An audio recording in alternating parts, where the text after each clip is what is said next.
امروز هر یک شهروند تاجیکستان اول زبان تاجیکی رو باید داند، بعدا زبان انگلیسی را داند. مثال این توصیه ما با جوانانی که همه تماشا میکنید. شما حیاتی خودتان یک چند مثال های بیارین که همین برای موفق شدن زبان در کار نیست. دومین بزرگترین انتخاب زیبایی که ما کردم این نه ماتماتیکا بود، نه شیمی بود، نه فیزیکا بود، بلکه آموختن زبان انگلیسی بود. چرا زبان آموزی مهم است و تو باید خود یاد زبان آموزی. یعنی همین با فکر شما همین موفقیت رو درباره کم تا فکر درباره موفقیت گپ زنیم. مثلا شما حیاتی خودتان یک چند مثال های بیارین که مثلا همین برای موفق شدن زبان در کار نیست. مثلا یا برای موفق شدن ما باید چیکار کنیم؟ مثلا ما جوان باید چیکار کنیم؟ اگر که یک شخصی بله و دیگر دعوت‌ها رفتین مثلا دیدگین با ما جوان‌های ترکستان چی توصیه میدین؟ توصیه من است که همون چخیلی گفتی که زبان با تو یگان کمک رسانی کنی. البته اول اینکه مثلا سپاس با برادران و سپاس با والدین و سپاس مثلا با آدمایی که ما را نان دادن و آب دادن، لباس خریدن و مکتب بردن و آموزانیدن، سپاس با وایها. ولی دیگرین سپاس با خود رضا گرفت چون که وای زبان انگلیسی را آموخت. از همون صف نهمی زبان انگلیسی را من میدونستم و اگر زبان انگلیسی نمیبود ما برای مثال امتحان‌های مکتب نمیگذاشتم که همون گرانت اتحاد اروپا را نمیگرفتم، دانشگاه تحصیل نمیکردم، ویزا نمیگرفتم، سفارت نمیرفتم، یک چند دولت‌ها نمیرفتم، برنامه‌سازی را نمی‌آموختم. همه چیز از زبان انگلیسی ما آغاز شد. مثلا بعد از با گفتم که اولین والدین میشتاد البته چون که وایها برای ما را چی کارای نکردن. ولی اگر که این خیلی منطقاً فکر کنیم، بله دومین بزرگترین انتخاب زیبایی که ما کردم این نه ماتماتیکا بود، نه شیمی بود، نه فیزیکا بود، نه یگان چیز نه، بلکه آموختن زبان انگلیسی بود. چون که این زمان دوستی مهربان هر یک چیز زبان انگلیسی را طلب میکند. مثال هر یک چیز اینا کامپیوتر روزی همین سیستمی که ما استفاده می‌برم در ویندوز همش انگلیسی است. متاسفانه ما یگان چیز نداریم با زبان تاجیکی و ما باید زبان انگلیسی امروز هر یک شهروند تاجیکستان اول زبان تاجیکی رو باید داند، بعدا زبان انگلیسی را داند. مثال این توصیه ما با جوانانی که همه تماشا میکنید، جوانایی که همه تماشا میکنید مرا همه باید زبان انگلیسی را داند.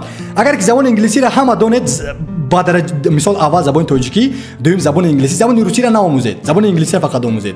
زبان انگلیسی را اگر آموختی براستی دیگر این چینی و ژاپنی و لهستانی و روسی و آلمانی اینها الکی جای سوم نمیستند. چون که زبان انگلیسی را دانستی، برای مثال هم ژاپن هم را بچه‌ها انگلیسی گپ میزنن، روسی هم را روسا انگلیسی گپ میزنن، امریکا هم را تو الکی شهروندی سیاره زمین میشوی. و نگاه کن الکی هر یک سیستمی که هست، هر یک شرکتی هست، هر یک ابرقدرت‌ترین برای مثال شرکت‌های تکنولوژی زبان رسمیشون انگلیسی است. و اگر جوانان ما مثال دیگر اگر پدر و مادر ما تو را مجبور نکن اول نگن که بچه‌م تو روسی را آموز، برای مثال وقتی که ما صنف 6 بودم مرا در خانه فقط میگفتن که زبان مثال روسی را آموز، چون که اسابق اتحاد شوروی بعد زبان روسی الکی در دوشنبه خیلی مشهور است و بعد مثال در روسیه تاجیکان بسیار روسیه میرن.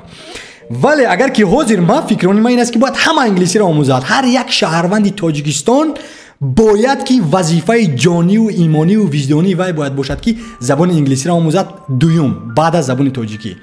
و دیگر هم افسانه‌ای میشه چون زبان انگلیسی را آموختی تو میتوانی که الکی بسیار معلومات را گیری، بسیار قانون ها را آموزی، بسیار جامعینی کلان میشود، الکی همین یوتیوب الکی کلان میشود، دنیا کلان میشود. مثلا تو تنها فکر نمیکنی که تنها تاجیکستان و آسیای مرکزی و روسیه، بلکه تمام سیاره از افریقا با آسیا با شرق نزدیک با استرالیا هر یک انسان سیاره متاسفانه که خوشبختانه زبان انگلیسی را میدونن و باید که ما از اینها قفا نمونیم. بله.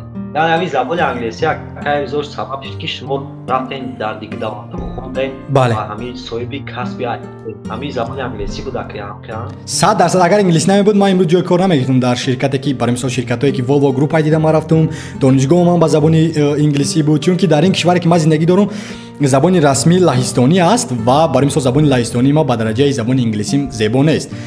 مثال درسم یا که زبان درسیمون هم زبان انگلیسی بود و باز میگم که دیپلم ما با زبان انگلیسی گرفتم، زبان انگلیسی ما نان داد، زبان انگلیسی ما جای کار دار، زبان انگلیسی ما با بسیاری از آدمان و کتاب‌ها. مثال هر کتابی که ما در پوش دارم، هر کتابی که ما در پوشتم دارم همه اینها با زبان انگلیسی هستند، همش.